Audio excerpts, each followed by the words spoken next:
show on, get paid.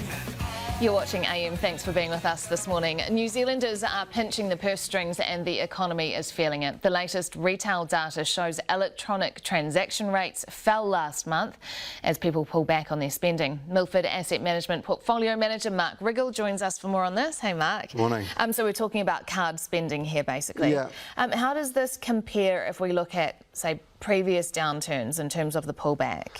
Yeah, well, we know people have been, finding it tough because mortgage payments have gone up, and so people have less money to spend elsewhere.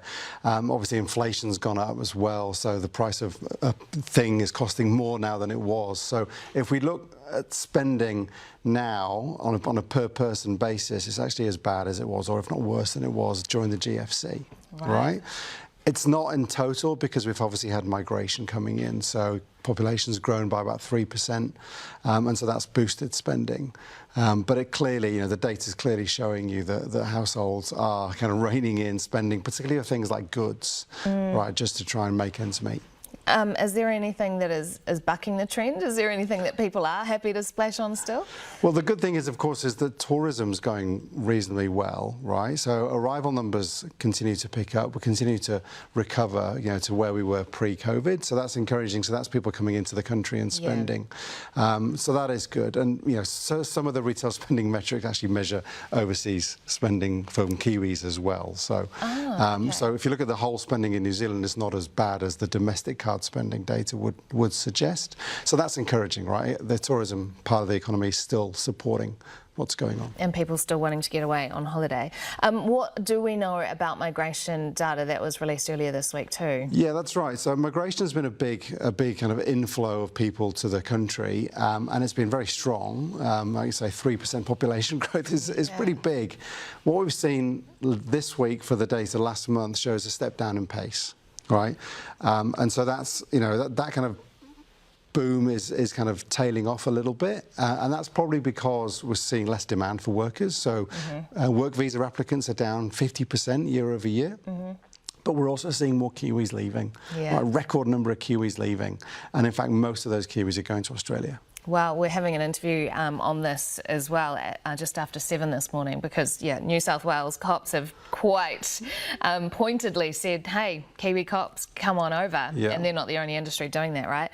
Another key indicator, I guess, around economic performance is Fletcher's, how they're doing.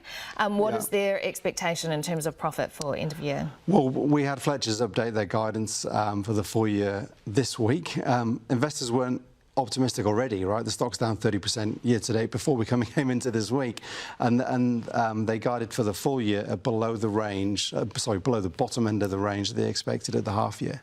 Right, so things deteriorated quite a lot.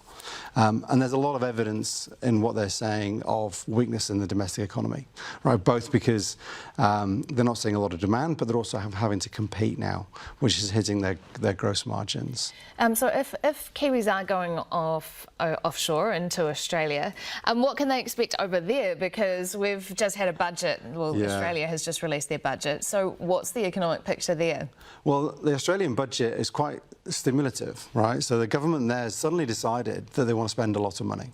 And they're spending that money by giving support to households, so a lot of cost of living type benefits. So power bills for all households will be supported, right? So their government says that's not inflationary.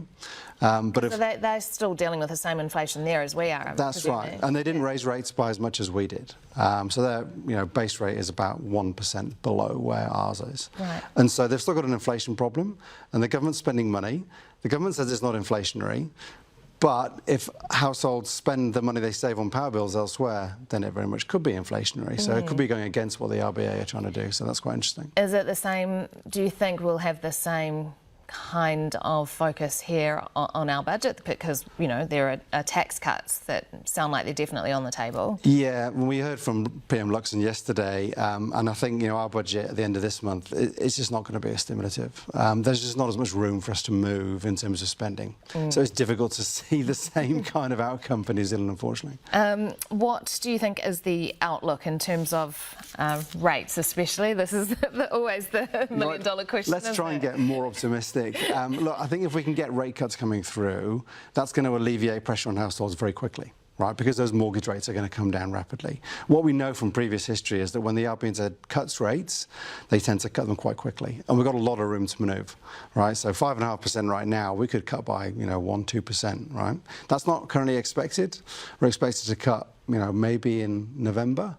But they could come sooner and they could come faster. Okay, but this side of Christmas, potentially? Potentially, yeah. Yeah, okay. All right, well, thank you. We won't hold you to it. Milford Asset Management Portfolio Manager Mark Riggall, 6:22. Coming